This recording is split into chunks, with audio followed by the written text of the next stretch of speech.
से पच्यन्त वासजुष्टं तं गोमटेशं प्रणमामि नित्यम्। बोलिए देवाधिदेव गजानन श्री बाहुली भगवान की, चारित्र चक्रवर्ती प्रथम आचार्य श्री शांति सागर जी महाराज की।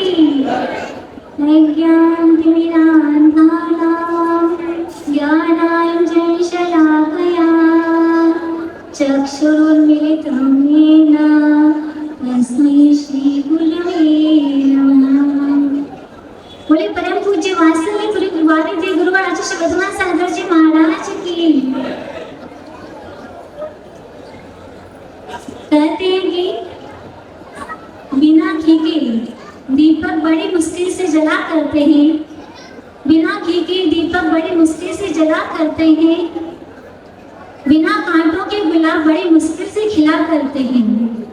धन्यवाद धर्ममय हो जाती है वह धरा जिसे आचार्य श्री के आचार्य पद को महोत्सव मनाने के अवसर मिला करते हैं।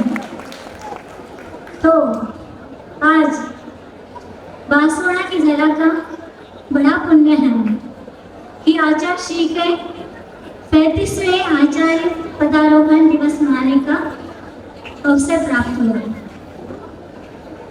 आप सभी जानते हैं कि आचार्य श्री को किस नाम से जाना जाता है? वात्सल्यवादी थे। आचार्य श्री वास्तव में ही वात्सल्य के सागर हैं। जो इनके पास आते हैं, चाहे वो बच्चा हो या बूढ़ा हो या कोई जवान हो, सब इनके वात्सल्य में आकर के गोता लगाने लगते हैं। जब छोटे छोटे बच्चे आते हैं तो वो उनके वात्सल्य में इतने मुग्ध हो जाते हैं कि उन्हें अपनी कुछ सुध-बुध भी नहीं रहती। वो अपने माँ पिताजी का हाथ छोड़ करके आचार्य श्री की अंगुली पकड़ के उनके साथ अपना चलने लगते हैं। आचार्य श्री जैनों के तो भगवान ही हैं, लेकिन जैनित समाज के भी भगवान हैं। मैंने एक बार देखा, जब हम महाराष्ट्र में थे तो आचार्य श्री का एक नगर में प्रवेश हो रहा था, तो एक घर में छोटा बच्चा खड़ा था। तो वो क्या बोलता, आई आई लवकर आ, जैनाचा भगवान आले। वो मराठी में कह रहा था कि माँ माँ जल्दी आ, जैनों के भगवान आए हैं। मतलब ये आचार्य श्री एक आचार्य परमेष्टि पद पर तो है, लेकिन ये आचार्य होते हुए भी हमारे लिए भगवान स्वरूप है। आचार्य श्री जैसे आप सबके कोई फैमिली डॉक्टर होता है, कोई फैमिली वकील होते हैं, उसी प्रकार आचार्य श्री भी हमारे फैमिली गुरु हैं। जब मैंने 18 वर्ष की आयु में सप्तम प्रतिमा के व्रत लिए तो मेरे पिताजी ने यही कहा था कि तुमने व्रत लिया कोई बात नहीं, लेकिन यदि तुम्हें मार्ग प्रशस्त करना हो तो हम तुम्हें आचार्य श्री के पास ही छोड़ेंगे।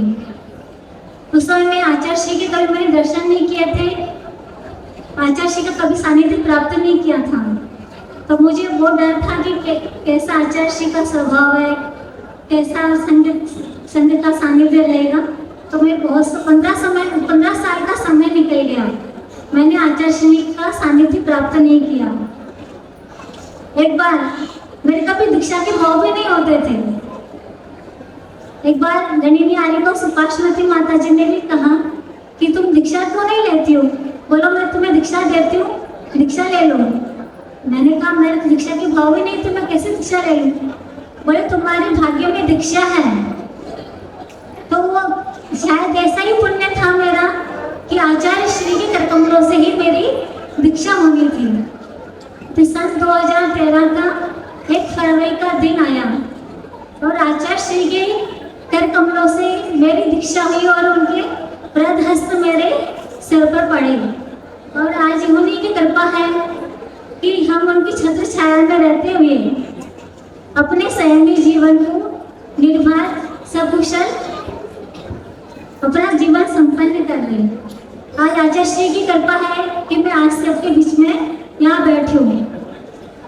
जब मेरी दीक्षा तो 2 साल ही हुए थे, मेरा स्वास्थ्य इतना गड़बड़ हो गया था कि डॉक्टरों ने भी कह दिया था कि माताजी शायद ही बचेगी। तो आचार्य श्री ने कहा कि माताजी अपने पास दो चीज है, एक तो संयम धन है और एक जीवन धन है, आपको क्या चाहिए? मैंने कहा आपका आशीर्वाद मेरे साथ है। तो आज आचार्य श्री का आशीर्वाद है कि मैं आपके बीच में यहाँ उपस्थित हूँ। ऐसे वात्सल्य वाले भी आचार्य श्री गुरु की मेरे ऊपर हमेशा कृपा बनी रहे, उनका वरदान मेरे ऊपर बना रहे। बोलिए गुरु आचार्य श्री वर्धमान सागर जी महाराज की जय।